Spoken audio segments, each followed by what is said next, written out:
I've heard this so many times, I've lost count. If you tell people about your YouTube videos, you'll kill the algorithm and hurt your views. Now, if you've heard that and believed it, I totally get it. It sounds very logical, but it's also one of the most misunderstood ideas in all of YouTube. And if you don't fully understand what's going on, you're absolutely missing out on potential views. And I've tested this myself, and I have some information straight from YouTube's engineering team explaining this. So here's the thing about this myth. It didn't spread because a bunch of people were like, we're going to send out misinformation, like in a political campaign or anything like that. It spread because it's believable and because of the things that you see as someone who uploads things on YouTube backed it up. Whenever we hear something that makes sense to our brain and then we see evidence that backs it up, it's pretty easy to believe. It's happened to me many times. I also think as people who upload videos to YouTube, we wanted it to be true in a way, right? Because if your channel's not doing as well as you want and you hear somebody say this with authority and you did tell people about your channel, then you kind of go, oh, that's the reason. It feels a lot safer than going, oh, my videos aren't good enough. And here's the other part. Uploading videos on YouTube is vulnerable, right? We are putting ourselves out there, hoping that we will be accepted, we'll get views, it will help us grow our business. So someone telling us, hey, don't tell other people about your channel almost feels freeing, right? Oh, cool. I don't have to go and beg my friends and family to please go watch my videos. That feels safe.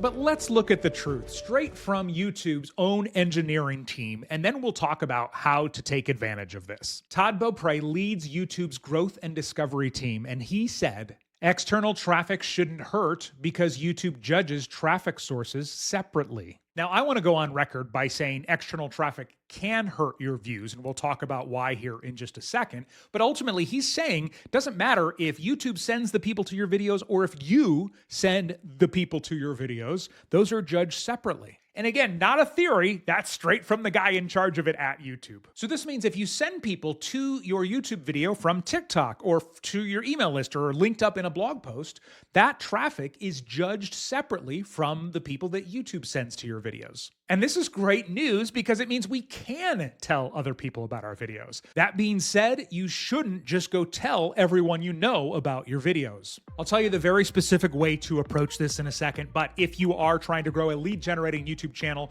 without it taking over your entire life because you've got a business to run, learn how to grow a channel in only 90 minutes a week with my YT90 roadmap, completely free. You can go to YT90roadmap.com or pause this and scan the QR code on the screen. Let's talk about when sending people to your YouTube videos can hurt your channel. I know for a lot of us, we experiment, right? And we go tell somebody about our video and maybe it doesn't lead to many views and maybe that video doesn't do very well overall. And we go, oh, I shouldn't have done that. I must have broken my video or broken my channel or I broke the algorithm. But the truth is it's about who you send there. For example, if you send somebody who is watching 30-second TikTok videos with a dopamine hit every 1 second to go watch a 20-minute YouTube video, well, they're probably not in the mood for that, and they're probably not going to watch very much of it. When we send our friends and family, hey, please go watch this video, please subscribe, I've only got 4 subscribers and I feel like a failure. Believe me, we've all been there. Well, there are 2 bad things about this. One, no matter how much they love you, they'll probably just go and watch a minute and give it a like and move on, right? Which is a bad signal.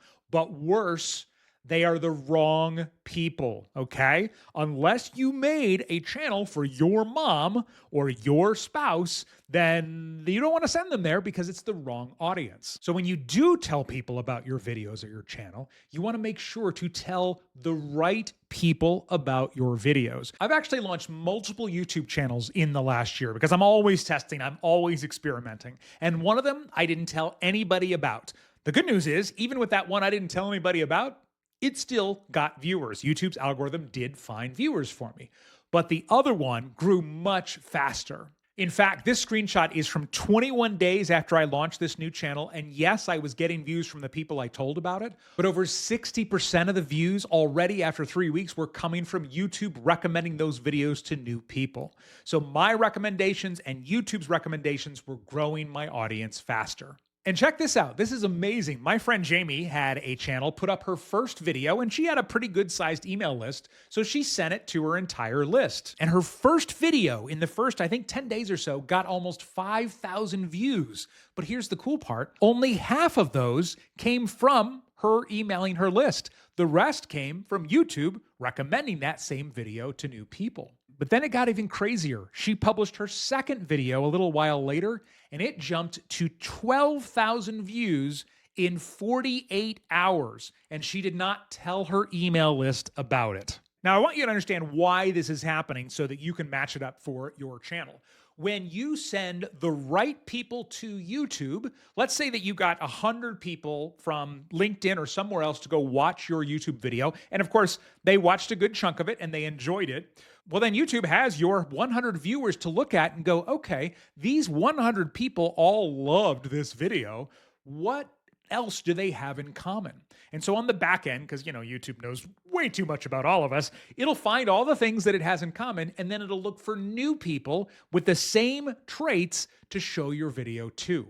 So when you send the right people to YouTube, you're helping the algorithm learn who your videos are for in a really low risk way, as opposed to giving you a spot on the YouTube homepage, which is higher risk for YouTube. But it all comes down to this. If you are going to promote your videos to people off of YouTube, I'm going to give you 3 important strategies to keep in mind as you do it, okay? Strategy number 1, build curiosity when you share the link, but not just random vague curiosity. You never want to say, this video will change your life. Click here to watch. You also don't want to say, new video dropped, check the link, or anything like that. You want to specifically tell people what they're going to get by watching the video. When the person knows exactly what they're going to get out of the video, then the right person will click. I'll even tell people how long the video is. Like if I'm going to send it to my email list, I'll tell them, hey, this is a 9-minute video and here's what you're going to get out of it. Because I don't want somebody clicking thinking it's a YouTube short and then they go, 9 minutes. That's not going to help my channel. One thing for all of these tips, only promote it to the people that you know are the right audience for your channel. Strategy number 2, this is not one that I use, but some people with huge YouTube channels do use it, and that is to tell people about your new video, but don't link to it. Essentially what you're doing with this strategy is you're making it so only the people with the highest intent will go and watch it, right? Because they have to go to YouTube, search for your channel, and then click on your latest video. Now, I don't use this because I want to make it low friction for the right people to go and watch the video. But the second reason I don't do this is because you can't promote older videos. You can only promote your newest video, or at least one that's come out recently, because otherwise, what are you going to do? Yeah, scroll back 74 videos in my channel and check out this one I released in March of 2023, right? You don't want to have to make them go through that. And strategy number 3, hang out in communities where the right audience is already there. These could be Facebook groups, LinkedIn groups, Discord, wherever it might be. And then when you have a video that would be helpful to people, and assuming you're following the group rules, there's a chance to promote it using the same tactics that we already talked about to the perfect people, as opposed to just dropping it on your Facebook personal profile and having all kinds of the wrong people there, potentially clicking on it and confusing YouTube. All right, now that you know the safe way to drive people to your YouTube videos, the next thing to know is, well, in addition to the people I'm sending, is YouTube sending anybody to my videos? And I know a lot of people don't know how easy it is to check this. So click the video on the screen right now, and I'll show you exactly where to look so you can see if and how much YouTube is recommending your videos.